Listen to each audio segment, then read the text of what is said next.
The United States carries out airstrikes in Libya, targeting the Islamic State group in the city of Sirte. Also coming up, a Russian military helicopter shot down in Syria, killing all 5 people on board. Moscow says it was on a humanitarian mission. And 10 more cases of Zika are identified in Florida. Mosquito bites are being blamed.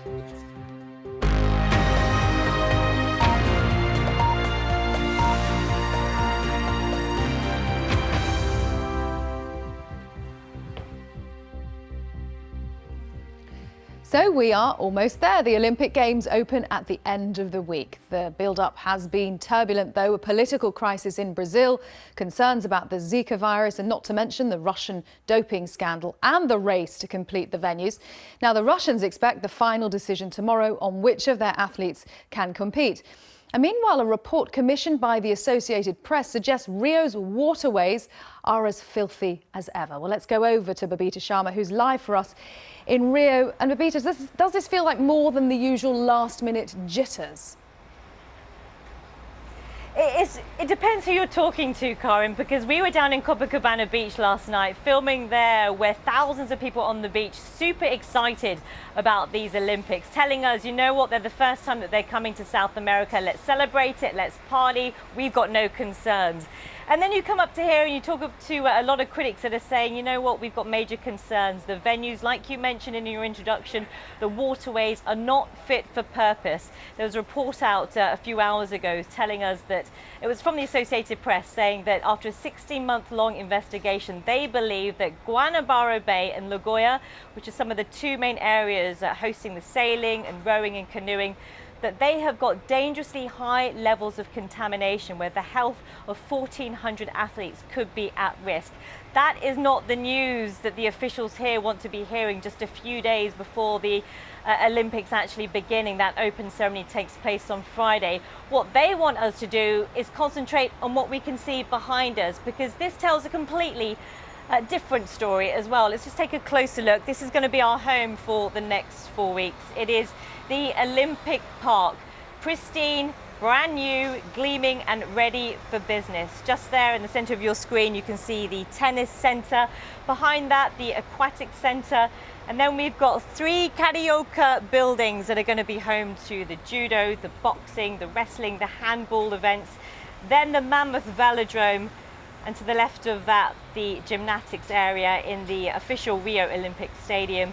And then finally, the second of the aquatics buildings here, that's the Maria Lenk Stadium, home to diving and synchro swimming and water polo, named after one of Brazil's greatest athletes, female athletes of all time. So you look at this picture and it does tell a very different story, that Rio is open for business and they are going to do it. They're going to do it on time. 2 things happened today that haven't happened before in this city. The Olympic lanes came into effect for the first time. The roads are painted green, and what they're designed to do is ease the congestion of this city, allowing all the authorized vehicles and the athletes to proceed as normal. So far, it's only day 1, of course, but what we can tell is that, yeah, they seem to be working. And the second thing is that a metro system is now underway, connecting the South Zone, which is the center of Rio, right here to the West Zone of the Olympic Park. Again, that seems to be working, but passenger numbers that we're expecting, 500,000 foreign visitors, are going to be coming here for the Olympics in the coming weeks. Whether or not they'll be able to cope, the infrastructure with that remains to be seen. But very much people here are saying, you know what, who's going to benefit from these Olympics? It's cost a lot of money. There are reports that 65,000 local people from the poorer communities have had to be evicted from this area to create what you can see behind me. So we've been doing a bit of digging around, trying to find out who the winners and losers are going to be of Rio 2016. Here's Wira Davis's report. Rio is a city transformed by the Olympic Games. Billions have been spent on investment in new sports venues, museums and public transport. But critics say it's money that should have gone to other more important priorities. If cities want to prioritize the needs of their citizens, basic education, basic safety, access to water, access to food, transportation, park space, etc., things that make a good life, the Olympics is clearly not part of that anymore. What the Olympics are about is winners and losers. Few have lost as much as local residents like Donna Maria da Peña. Não ficou nada, né? Porque aterraram tudo. There's nothing left here now, she says, gazing through a fence to a corporate car park where the homes of almost 600 families used to be. She was bloodied in the battle to save the favela next to the Olympic Park, but deemed an intolerable eyesore for this global mega event and bulldozed to the ground. Putting on this showpiece has almost bankrupted the local government. The impact can be seen and smelled everywhere. Cleaning up its chronically polluted waters was another key promise that Rio made when it was chosen to host the Games. But it's a pledge that simply hasn't been kept. Guanabara Bay is full of solid waste, sewage and chemical pollution. A commitment to treat 80% of the sewage entering this bay has long since been abandoned, the very waters where Olympic sailing events are taking place. But officials say there will be a legacy and spending is tight. The Games in Brazil, it represents, in Rio, represents a new model for the Games. A model of Games that are more lean, with costs, reduced costs, under control. We spend less public money to do 20 venues than London has spent to do one venue. These games will be unique because Rio is a unique city. Rich and poor living cheek by jowl, but not all reaping the same benefit from hosting the games. Woodard Davis, BBC News, Rio. Final. So just days away from the official start of the Olympic Games here, and aside from all the other issues, people want us to remember, of course, that the events, the competition is taking place. We've got thousands of athletes have descended upon this incredible city. They are already in training. We saw them yesterday in Guanabara Bay. We actually saw, in fact, lots of athletes sightseeing at Cristo Redentor, which is Christ the Redeemer, just catching a bit of spare time before they get their training underway. But in their sights will be, of course, winning a medal. And I'm pleased to say joining me here in Rio is the man that's involved in managing the medal making process. It's Victor Hugo Barbet, and also alongside him Beatrice Head, who is from the team, the Rio 2016 press team. And I'm just going to do this. There is a method to my madness here, because I need a glove, not necessarily to shake your hands, but you've done something wonderful. Welcome, by the way. Bringing in some very special medals, and I can't touch them, right? So I've got to have this instead. Yeah. Talk us through what we're about to take a look at. Okay. It's the bronze one. We are seeing the goddess Nike, and it's a half-kilo medal. So this is 500 grams bronze medal, which was the initial design here of the goddess of Nike. And on the back here, we see the iconic emblem which we've seen all around the city, which is Rio 2016. But I'm not just holding any other bronze medal, am I? It's a particular one. Yeah, it's 100 meters running, yeah? Well, it's the 100 meters men's yeah. Possibly the most celebrated race in the world. And actually, I don't know if you can see that on the camera there, but it's actually etched in right there, men's 100 meters. But Beatrice, I'm pleased to say that you haven't just brought me the bronze. Let's take a look at the other ones that you brought me as well. We've got silver here, which is just coming out. And as you just take it out of the box, Victor, I just want you to tell me a bit more about how it came to fruition, this design and the process of getting this right here. The committee choose the design, then present it to the Brazilian House Mint team. We sculpt that on clay and gypsy, and then we start engraving it on the matrix. Oh gosh, I don't want to click it too much. And Beatrice, they are a little bit heavy, so well, they are quite heavy, aren't they? Yeah. But this is the one that we love. the gold one. I'm so excited. This is gold. It's a gold one. 100 meters men's gold. I'm holding it. See you later. Can I go? Okay. This is what it looks like. Yeah. What happens if I walked off right now? Don't walk off. Don't walk off. But again, so these are the ones that, I mean, they mean so much to the winners, but they do have a economic value of sorts, right? Yeah, it's difficult to calculate this because it's a lot of work on it, a lot of material, but it's a lot of art on it. So it's a sculpture. Yeah, you know, we have a lot of artists that draw, design, sculpt, and then transport it to the metal matrix, and then we strike them. So it's an object of art, not... It really is, and it just feels like such an honor to hold it. So we're thinking Johan Blake for Jamaica for the bronze, possibly. Justin Gatlin from America for the silver, and of course, who's looking for their third Olympic win for the 100-meter finals? Usain Bolt. I think I look pretty good in it. What do you reckon? I just have, thank you. Does that mean I can keep it for a little bit, just stroke it?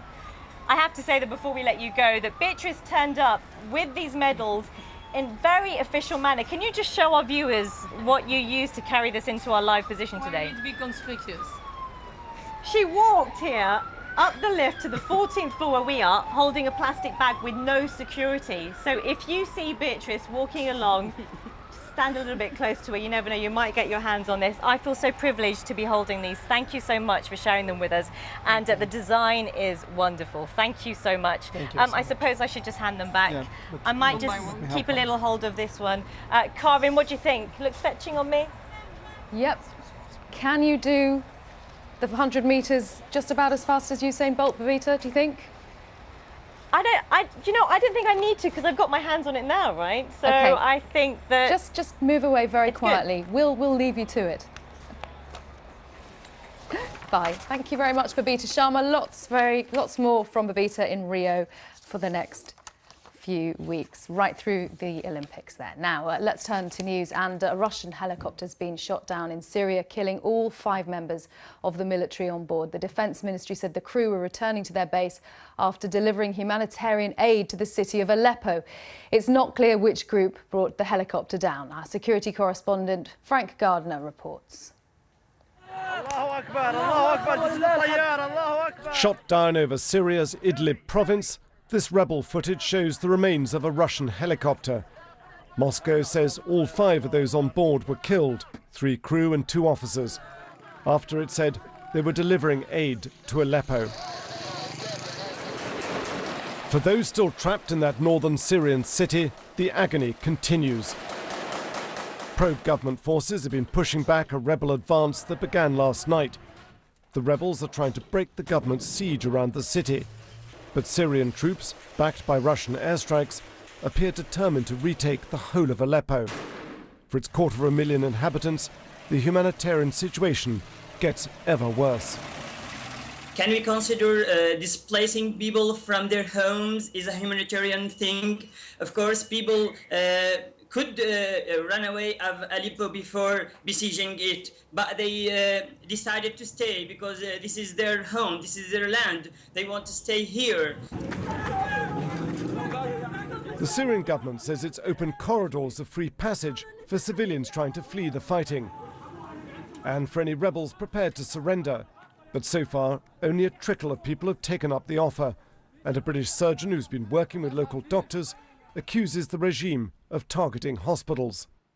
In 2012, the Assad regime actually passed a law to say that it was legitimate to target hospitals, to target doctors, to target civilians, in fact to target anybody that wasn't involved positively with the regime side. So they've made it legal to actually bomb hospitals. Amongst the latest victims of Syria's endless civil war, Qusay Abtini, a 14-year-old child star of a local sitcom set in the ruins of Aleppo. He was killed by a missile as he tried to flee the city that once was home. Frank Gardner, BBC News. The Pentagon says the US has carried out airstrikes in Libya against the stronghold of so-called Islamic State in Sirte. The airstrikes were requested by the Libyan Government of National Accord, or GNA. That's the internationally recognised one. A Pentagon spokesman said it needed support to hit specific targets. The specific targets will be precision targets. These are targets that the GNA, as we've indicated, has already made progress on the ground, significant progress on the ground against ISIL in the Sirte area. But they're precision targets which they've asked for our assistance with, in which they have had more trouble. These are targets, for example, I can detail today, was one of the targets struck today was a tank. It is that kind of precision location, precision target that we'll be targeting that the GNA at this point felt like that would be a helpful support for their efforts.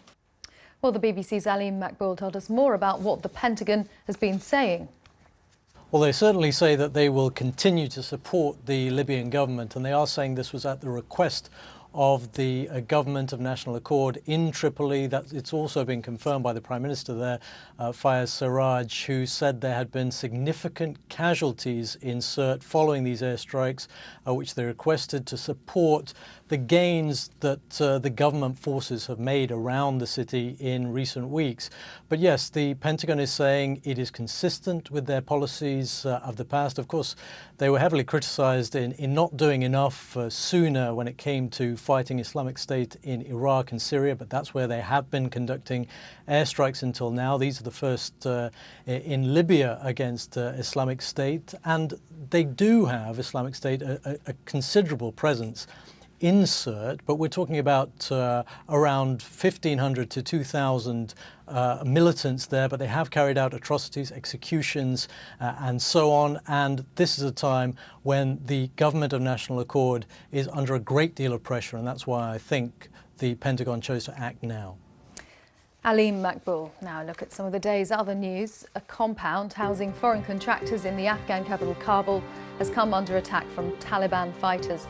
A truck bomb went off at the gate of the North Gate compound and then 2 gunmen entered.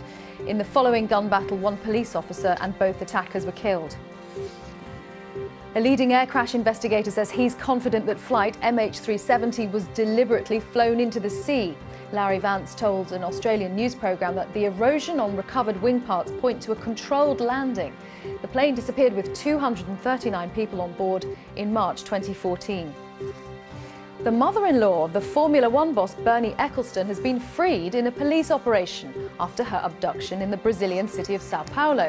The kidnappers had demanded a $36 million ransom, but police say no ransom was paid. 2 suspects were arrested and the victim was not injured. Turkey says it's captured 11 soldiers suspected of trying to seize the country's president during the failed coup 2 weeks ago. They're said to have been caught in a forested area near the resort of Marmaris after a 2-week manhunt. Recep Tayyip Erdogan was on holiday in Marmaris on the night of the coup attempt, but fled after a tip-off just before his hotel was raided. Jonathan Head reports. More than 2 weeks after the coup, the last of the renegade soldiers have been captured. These 11 men are accused of being part of a squad that was sent to seize or kill President Erdogan.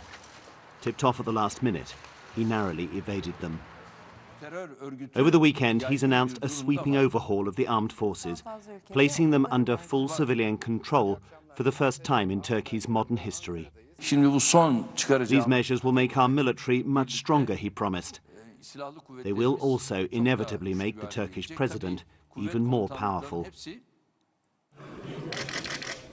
The government still wants to uproot the influence of this man, preacher Fethullah Gulen, who lives in the US and was once an ally of Mr. Erdogan. He's blamed for instigating the coup. Thousands of his followers have been arrested or sacked. But there are many, many more. Removing them all will be difficult. The full ramifications of a botched coup that killed more than 200 people, many of them listed at this memorial, and stunned a country that believed such things were no longer possible, are still being felt here. No one knows how far President Erdogan will now pursue his purge of the Gulenist movement. And the raw emotions that have been stirred up are badly straining Turkey's relations with its Western partners, who President Erdogan believes should have given him more wholehearted support. A pro-government rally by Turks in Cologne over the weekend has now provoked a spat with Germany. The German authorities would not allow an address by Mr. Erdogan to be broadcast to the crowd. Turkey has summoned a senior German diplomat here to complain. There will be friction with the US too over requests to extradite Fethullah Gulen. The captured soldiers were jeered by government supporters as they were driven off into custody. The mood in Turkey is angry and fearful. Previous coups have left deep scars on this country. This one will be no different. Jonathan Head, BBC News, Istanbul. Now, it's been another tough day for the Republican presidential candidate Donald Trump as leading party members distanced themselves from his attacks on the family of a Muslim army captain killed in Iraq. In an exclusive interview, the captain's father told our North America editor Jon Sopel he won't ask for an apology because his dignity is worth more. For Donald Trump, the GOP nominee in an escalating war of words with a Muslim family of a fallen U.S. soldier. This is one fight that people are telling Donald Trump he can't win, but for the moment he's not listening, complaining again on social media that he'd been the subject of a vicious attack by the Khan family. Their speech at the Democratic convention about the death of their son, an American Muslim posthumously awarded a Bronze Star and Purple Heart for heroism, has electrified politics. Today, when I met them, I asked them, had they committed a vicious attack on Mr. Trump? He can insult, he can disrespect women, judges, even the members of his own party. Yet, when an ordinary member, ordinary citizen of this country, a patriotic American Muslim of this country says anything about him, he says he's been viciously attacked. He has different sets of rights. No, we all have same equal rights. Ghazala Khan was derided by Mr. Trump for not having spoken at the convention. What was her reaction to that? Everyone in the audience have felt that. Without saying a word, I was sitting in their heart. So I was surprised that he doesn't feel the pain. What type of person doesn't feel the pain when you see one? You are attacking Mr. Trump over his behaviour very openly. Isn't there a danger that you're going to get attacked openly as well? In every person's life, there comes a time when you choose to either say what is the call of the time or shy away. I felt my family supported my stand. They said, you should do that, and the burden we will equally bear. The normal law of politics is that if you are in a hole, you stop digging. But that's not Donald Trump's style, not only over the Khan family, but this weekend he's got into a right old tangle over policy towards Ukraine. And having previously said he had a close relationship with Vladimir Putin, he's now clarified that he's never actually met him. It's not been a great few days for the Republican candidate. Jon Sopel, BBC News, Washington. Now, the health authorities in the state of Florida have advised pregnant women not to go to an area where 10 more people have contracted Zika. British authorities have issued even stricter guidance, urging women to consider postponing non-essential trips to Florida. Our correspondent, Gary O'Donoghue, reports from Miami. The tourism industry here in Florida, obviously massive to this part of the world. About 106 million visitors a year come here. And of those, about 1.5 million are British. Any one time there's about 50,000 Brits here in Florida.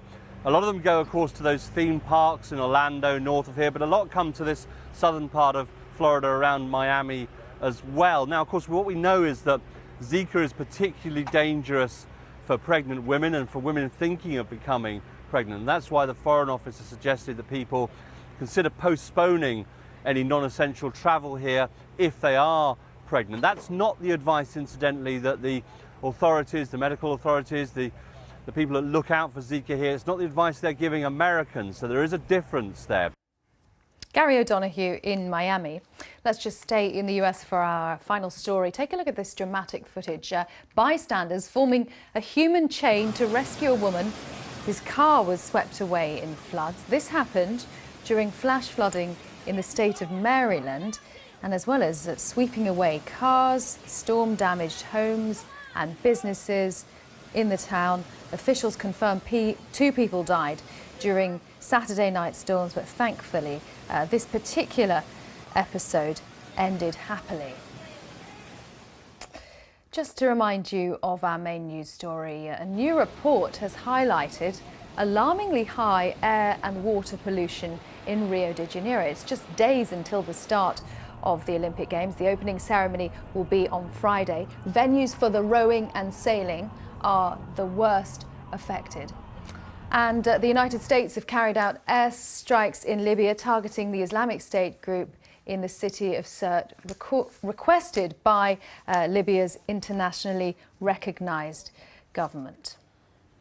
Now, if you want to get in touch with us here at BBC World News about any of our stories, you can do on social media. I'm at Karen BBC on Twitter. We also have a Facebook page. There's also a BBC News app. You can access all our stories and analysis. That's it from the programme. The weather is coming next. But for me, Karen Giannone, and the rest of the team, goodbye.